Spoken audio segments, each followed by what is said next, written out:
కోవూరు నియోజకవర్గాన్ని అభివృద్ధి దిశగా తీసుకువెళ్తున్నామని ఎమ్మెల్యే వేమిరెడ్డి ప్రశాంత్ రెడ్డి అన్నారు. ఈ మేరకి విడవలూరు మండలం పార్లపల్లి గ్రామంలో ఆమె పలు అభివృద్ధి కార్యక్రమాలు ప్రారంభించారు.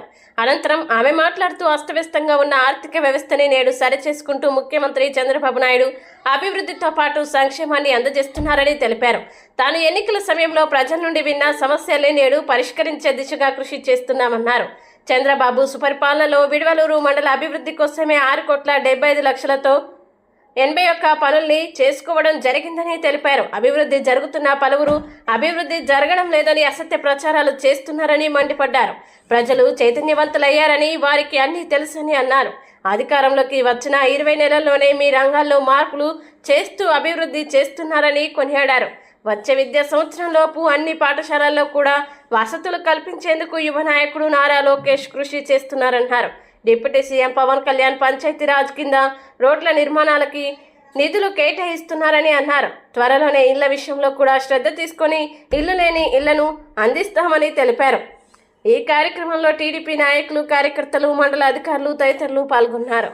ఏ పని చేయకుండా మీ ఊర్లకు వచ్చి, ఎలక్షన్ ముందు మీ దగ్గరకు వచ్చి మీకేం కావాలి అని అడిగి, ఎలక్షన్ తర్వాత కూడా మళ్ళీ వచ్చి అవి చేయకుండా మళ్ళీ మీకు ముఖం చూపించే రాజకీయ నాయకురాల్ని నేను కాదు. నేను ప్రజలకి సేవ చేయడానికి రాజకీయాల్లోకి వచ్చిన దాన్ని కాబట్టి ఆ గ్రామ ప్రజలకి ఏదో ఒకటి వాళ్ళు నన్ను ఎలక్షన్ ముందు అడిగిన పనులు కనీసం 1, 2 అన్నా చేసి గాంధీ ఆ గ్రామానికి వస్తే బాగుంటుంది అనే ఉద్దేశంతో నేను ఎప్పుడు వస్తానని చెప్తుంటాను. ఈరోజు నాకు ఎలక్షన్ ముందు మీరు మిక్స్డ్ కాలనీకి నీళ్లు లేవు, మాకు వాటర్ ట్యాంక్ కావాలని అడిగినది నాకు ఈ రోజుకి గుర్తుంది. ఈ రోజు ఈ వాటర్ ట్యాంక్ 10 సంవత్సరాల తర్వాత మనం ఈ రోజు ఈ వాటర్ ట్యాంక్ 60,000 లీటర్ల కెపాసిటీ కలిగిన ఈ వాటర్ ట్యాంక్ ని జల్ జీవన్ మిషన్ ద్వారా ఓపెన్ చేసుకోవడం నిజంగా మీ అందరికీ నీళ్ళు వస్తాయి అని అదొక తృప్తిగా ఉంది, సంతోషంగా ఉంది. అలాగే ఇక్కడ ఎన్నో సీసీ రోడ్లు కూడా చేయడం జరిగింది పార్లపల్లిలో. ఇందాకే బాలా చెప్పినట్టు శ్మశానం, ఈ శ్మశానాన్ని కూడా నన్ను 2-3 సార్లు అడిగారు. లాస్ట్ కి అయిపోయింది అని చెప్పి ఇప్పుడే ఆయన చెప్పడం జరిగింది. సో ఇటువంటి పనులు చేసి మీ ముందుకు రావడం అనేది నిజంగా నాకు చాలా సంతోషించదగిన విషయం. ఎక్కడ కూడా అభివృద్ధి అనేది నోచుకోలేదు, ఎక్కడ కూడా ఒక్క తట్ట మట్టేసిన పాపాన్ని పోలేదు. ఉన్న గ్రావెలు, ఇసుక ఎత్తేయడం తప్పితే ఎక్కడ అభివృద్ధి పనులు గ్రామాల్లో ఎక్కడ చూసినా గుంతలమయమైన రోడ్లు, ఎక్కడ చూసినా ఇన్ఫ్రాస్ట్రక్చర్ లేని స్కూల్స్, అలాగే ఇలాగా మనుషులు ఎంతో మంది ఎన్ని దగ్గరకి వెళ్ళినప్పుడు, నాకు రాజకీయాలు కొత్త కాబట్టి నేను క్యాంపెయినింగ్ వచ్చినప్పుడు ప్రతి ఒక్కరూ అమ్మ మాకు తాగడానికి నీళ్లు లేవు, చనిపోతే పూడ్చిపెట్టడానికి శ్మశానం లేదు అని చెప్పే ఈ రెండు పదాలనే నేను గుర్తు పెట్టుకున్నాను. ఈ రెండు ఎలాగైనా సరే ప్రతి గ్రామంలో ఉండాలి అనే ఉద్దేశంతో మన ముఖ్యమంత్రి చంద్రబాబు నాయుడు గారికి కూడా తెలియజేసుకోవడం అయింది.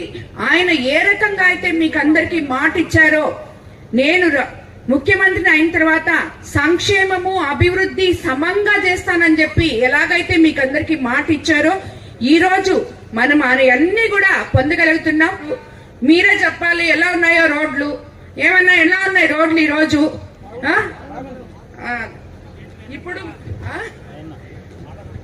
ఇప్పుడు మనం పార్లపల్లి గ్రామంలో దాదాపు 40 లక్షల రూపాయలతో ఈ వాటర్ హెడ్ ట్యాంక్ నిర్మించుకోవడం జరిగింది. 33 లక్షలతో నిర్మించుకున్న రోడ్లు, డ్రైన్లు కూడా ప్రారంభోత్సవం చేసుకోవడం జరిగింది. అలాగే గ్రామీణ ప్రాంతాల్లో వైద్య సదుపాయాల కోసం 2,49,00,000తో 7 విలేజ్ క్లినిక్లు నిర్మించుకున్నాం. వీటన్నిటికన్నా ముఖ్యంగా చంద్రబాబు నాయుడు గారు మానవతా దృక్పథంతో మన ఒక్క కోవూరు కాన్స్టిట్యున్సీలో 8 కోట్ల రూపాయలు ఇప్పటి వరకు సీఎంఆర్ఎఫ్ ఫండ్స్ ఇవ్వడం జరిగింది. అదేవిధంగా మహిళలకు ఎంతో మందికి ఈరోజు పొదుపు మహిళలకు కానివ్వండి, డ్వాక్రా మహిళలకు కానివ్వండి, ఎస్సీ ఎస్టీ మహిళలకు కానివ్వండి రుణాలు ఇవ్వడం జరుగుతుంది.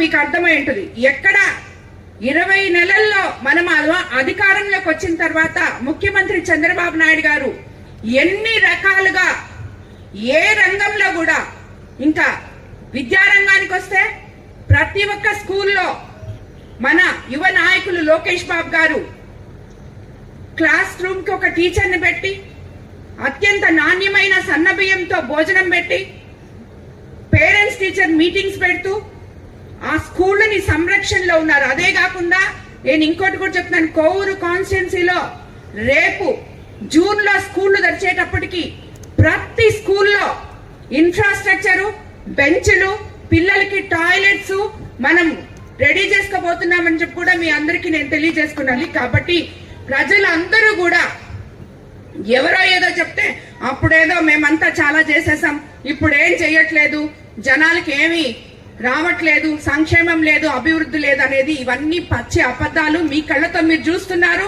రోడ్లు చూస్తున్నారు, మీకు ఎంతమంది పిల్లలు ఉంటే అంతమందికి మీ అకౌంట్లలో పడింది, అన్నదాత సుఖీభవ వస్తుంది, అన్ని వస్తున్నాయి. సో ఈ రోజుల్లో ప్రజలు చాలా చైతన్యవంతులు. మీకు ఇక్కడ ఏం జరుగుతుందో మీ అందరికీ తెలుసు. ఇంకా రెండే ఉన్నాయి, అవి కూడా అతి త్వరలో మీ ముందుకు తీసుకొస్తాం. అది ఒక్క హౌసింగ్. ఎంతో మంది ప్రతి దగ్గరికి వెళ్ళినప్పుడు ఇల్లులు అడుగుతున్నారు. వాళ్ళు చేసిపోయిన అస్తవ్యస్తమైన వ్యవస్థని మీరంతా చూస్తున్నారు. జగనన్న కాలనీలను పెట్టారు, దాంట్లో ఆ ఇల్లు అవసరం లేని వాళ్ళకి ఇల్లు రాసేశారు. స్థలం పొలం కొనడానికి ఒక డబ్బు, దాన్ని లెవెల్ చేయడానికి ఒక డబ్బు, బేస్మెంట్ వేసి కాంట్రాక్టర్లు వెళ్ళిపోయారు. అసలు ఇల్లు అవసరం లేని వాళ్ళకి ఇల్లు ఇచ్చారు. అవన్నీ ఖాళీగా నిరుపయోగంగా పడిపోయినాయి ఈ రోజు ఇన్ఫ్రాస్ట్రక్చర్ లేక. దీన్ని ఈ సిస్టమ్ ని మనం చక్కదిద్దుకొని నిజంగా ఎంతో అవస్థ పడుతున్న పేద ప్రజలకి ఇల్లు ఇయ్యాలంటే ఈ రోజు మేము 2 సంవత్సరాల నుంచి కష్టపడుతుంటే కూడా దాంట్లో నుంచి బయటికి లాగపోతాం. అయినా కూడా ఉగాదికి సీఎం గారు తప్పకుండా ఇల్లులన్నీ ఇస్తామని చెప్పి మహిళలకి ఒక భరోసా ఇచ్చారు. అలాగే కొత్త పెన్షన్లు కూడా తొందరలో అందరినీ ఎన్రోల్ చేసుకోమని చెప్తున్నాం, ఎక్కించుకోమని చెప్తున్నాం. అవి కూడా తప్పకుండా వస్తాయి.